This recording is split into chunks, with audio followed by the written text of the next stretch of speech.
Hello guys, welcome to my new blog. मैले चाहिँ धेरै महिनापछि चाहिँ ब्लग लिएर आइसकेको छु। आज के हो भन्ने हजुरहरूलाई थाहा भइसकेको छ। थाहा छ किन थाहा नहुनु, हामी नेपालीहरूको महान चाड बडा दसैँ हो कि विजया दशमी हो, त्यो हो आज चाहिँ।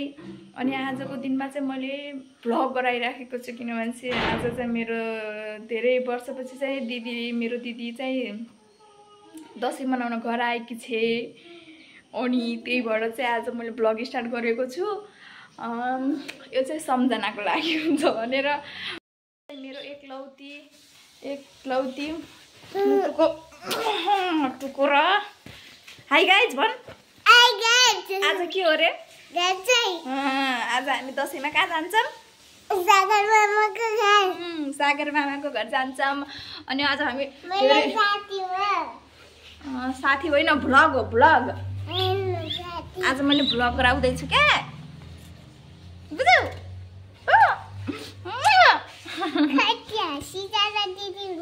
यो भ्लग हो क्या, कहाँ सिर्जना दिदी भन्छ के भ्लग हो, यो भिडियो गराउन छु कि मैले। देखिनुहुन्न सिर्जना दिदी? मैले चाहिँ मेरो छोरीलाई रेडी पारिदिइसकेको छु। सानी खै उता हेर, अब यता हेर। वाउ, हेर्नु मेरो सानीको फुल लुक चाहिँ यो भएको छ। थ्याङ्क यू दिदी भन। हेलो गाइज, म चाहिँ रेडी भइसकेँ।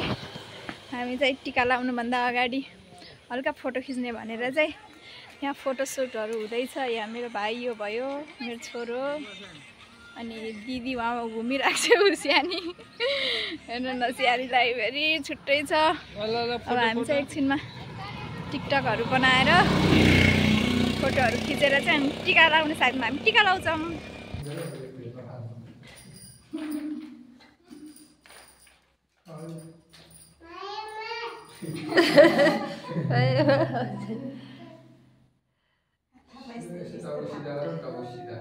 दसैँ कहिले आउँछ भन्थ्यो? दसैँ आयो। दसैँ यही हो है सानी? दसैँ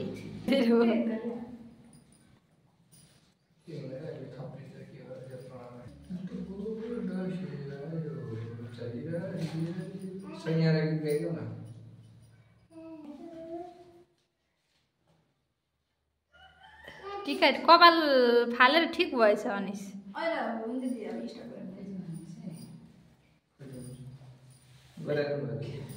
कानमा कोच न दसैँ आयो है त। यसलाई होइन फोटो गल्छिको है त, अन्त जे गर्दैन है।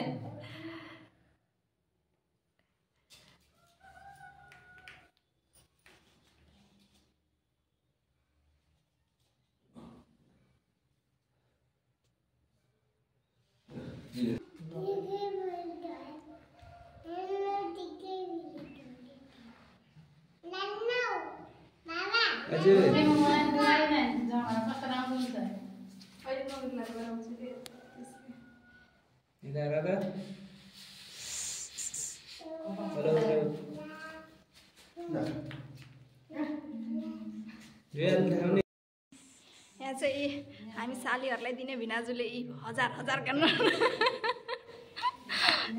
1500 त पाइन्छ जस्तो छ है आज।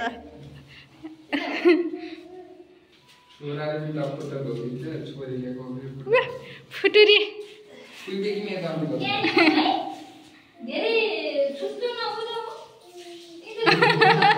हाइट भन न सानी, हाइट।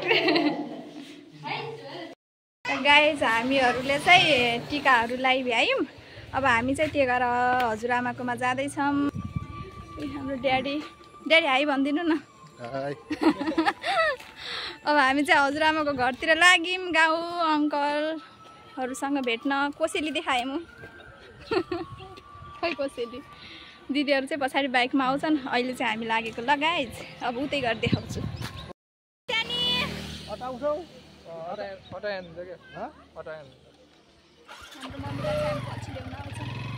हामी ल लागेको ल गाइज। हाई भन्न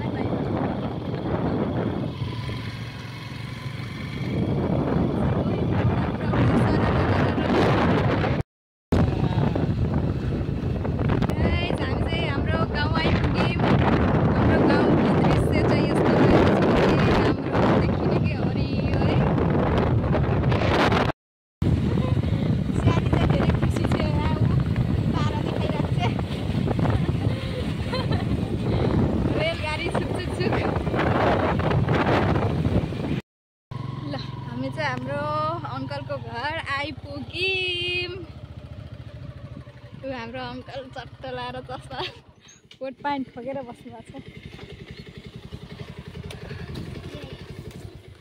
यो ढोको नि राम्रोसँग लगाउनु पारेन नि त कस्तो बिजे खा के राम्रोसँग लगाउनु पाएन होला। अङ्कल नमस्ते। ल हाम्रो अङ्कल चाहिँ यहाँ हुनुहुन्छ। नानी नमस्ते। अचार बोल्दै हुनुहुन्छ हाम्रो सानो नानीले। हाम्रो आन्टी कहाँ हुनुहुन्छ? हजुरआमा। हजुरआमा नमस्ते। हाम्रो हजुरआमा यहाँ हुनुहुन्छ। हाम्रो हजुरआमा अनि हाम्रो आन्टी। आन्टी नमस्ते। नानी के गर्दियो? हजुरआमा ल हामी चाहिँ आइपुग्यौँ है।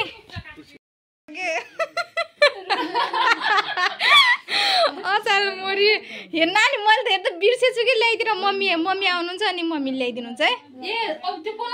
क्या यहाँ अघि बाइकमा पो सम्झेँ किनेर त ल्याइदिएको छु घर तर यहाँ ल्याउन बिर्सेछु क्या त्यही पनि मैले किनेर राखिदिएको छु। अहिले चाहिँ हाम्रो लागि यहाँ व्यवस्थापन गर्दै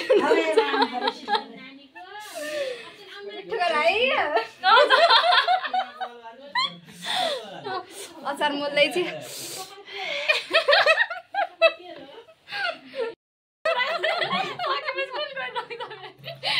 सबभन्दा धेरै अनिस्कै भयो हुन्थ्यो।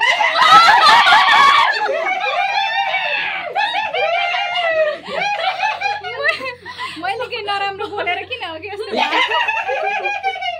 सबभन्दा थोरै चाहिँ हेमन्त र सागर हुन्थ्यो सबैलाई धेरै अनिसको भाडा पैसा अनि हाम्रो फेरि ठिक फेरि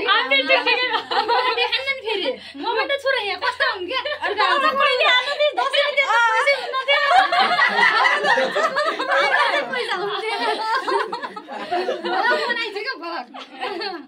अहिले त सानीको भाखन क्या सबैभन्दा यसकै भाषा क्या लास्टै छैन फेरि होइन अहिले सबभन्दा धेरै फिनाजुको भाव लाग्यो।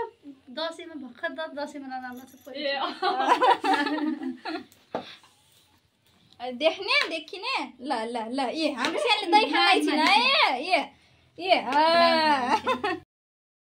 टिकटक ए ससुरा ज्वाइँ ससुरा भर्सेस ज्वाइँ ससुरा भर्सेस ज्वाइँ ल ल ल ल कोल जित्यो है कोल जित्छ है वाइ वाइ वाइ वाइ ल है कोल जित्छ ल ल ल ल ज्वाइँहरूको अलिक फिका पऱ्यो है नाच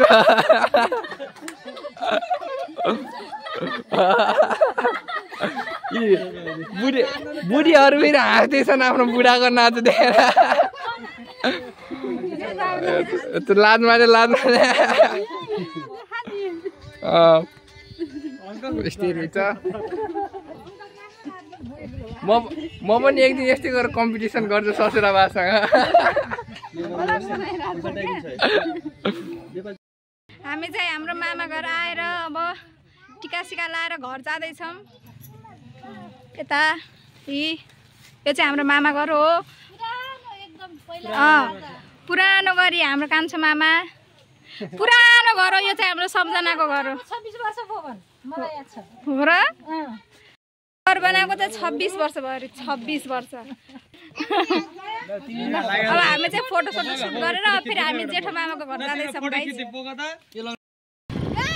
यहाँ 1 जना 2 जना 3 जना भिनाजु यता हेरिदिनुहोस् न 4 जनाको रेलगाडी गइसकेको छ। पछाडि फेरि उहाँ 3 जनाको रेलगाडी गाह्रो चाहिँ कहाँ बसेको थिएँ म यता पनि यो त ट्याङ्कीमा बसेको छ। ट्याङ्कीमा गाइस के गर्नु दसैँ हो अब यस्तो हजार ल रेलगाडी छुक छुक छुक रेलगाडी छुक छुक छुक। अब यो उकालो तान्छ किन अलि स्पिड हान्नुपर्छ कि उकालोमा स्पिड हान फेरि पछाडि छरी मार फेरि हैरान होला। डर लाग्यो भाइ लड बिनाजु उकालोमा फेरि भिना चाहिँ पछाडि छरेर जानलाई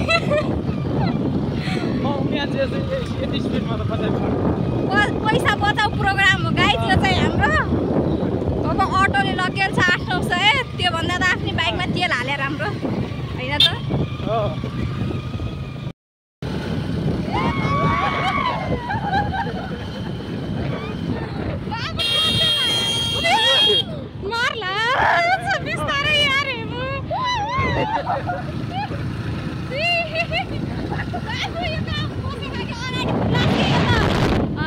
तेल हाल्ने ट्याङ्कीतिर पुगिसक्यो हाम्रो भाइ। अब चाहिँ हामी हाम्रो मामा घर आइपुग्यौँ। हाम्रो माइजू हुनुहुन्छ यहाँ, हाम्रो भिनाजुहरू सबै यहाँ चाहिँ यो मासु माइजूले पकाउँदै हुनुहुन्छ। यो चाहिँ मेरो बहिनी हेर्नु यस्तो दामी खबरा किनिसक्यो यार नानी। अनि एउटा कुरा हाम्रो माइजूले यस्तो मिठो खसीको मासु पकाउनुहुन्छ। हामी चाहिँ जस्तो जसले जति पकाए पनि हाम्रो माइजूले पकाएको जस्तो खसीको मासु मिठो त हामीले कसैको मान्दैनौँ। अनि आज पनि हाम्रो माइजूले खसीको मासु आफ्नै हातले पकाएर खुवाउन लाग्नु भएको छ। अनि हाम्रो मामाले चाहिँ यहाँ सलाद बनाउँदै हुनुहुन्छ। हेलो मामा। के भयो? अनि मेरो दिदीले चाहिँ यहाँ अचार बनाउँदैछ। अनि यहाँ सब बिजी छ आफ्नो काममा। आज हामी सिका यस्तो दामी, यसको कपडा कति राम्रो हो क्या, तेरो कपडा कति राम्रो हो क्या। यो चाहिँ रात परेको दृश्य। हामीले चाहिँ टिका लाउँदा रमाइलो गर्दा रात पर्यो। म फेरि यस्तो रमाइलो हुने बेला सधैँ भिडियो गराउनु बिर्सिन्छु। हाम्रो मामाले 500 रुपियाँ दिनुभयो। प्यारो मामा, प्यारो मामा। हाम्रो माइजू यहाँ, माइजूको खसीको मासु पाक्दैछ यम्मी यम्मी। हाम्रो चाहिँ खानपिन हुँदैछ। मैले चाहिँ खाइसकेँ। यहाँ शिखा उठ्नै सकी छैन अरे भगवान्।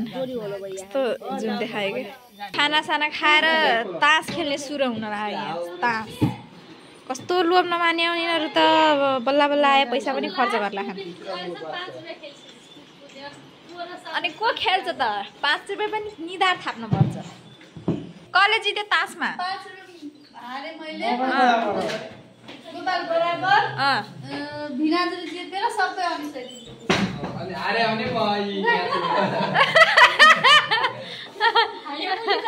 भिनाजुले कति जित्नु हो? भिनाजु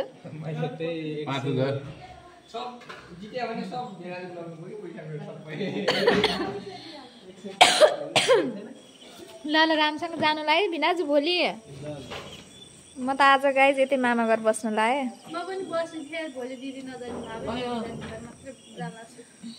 बाई। आजको गेम पनि सक्यो, आजको दसैँ पनि सक्यो। आजको मेरो भ्लग मैले यहीँ इन्ड गर्छु। बाई।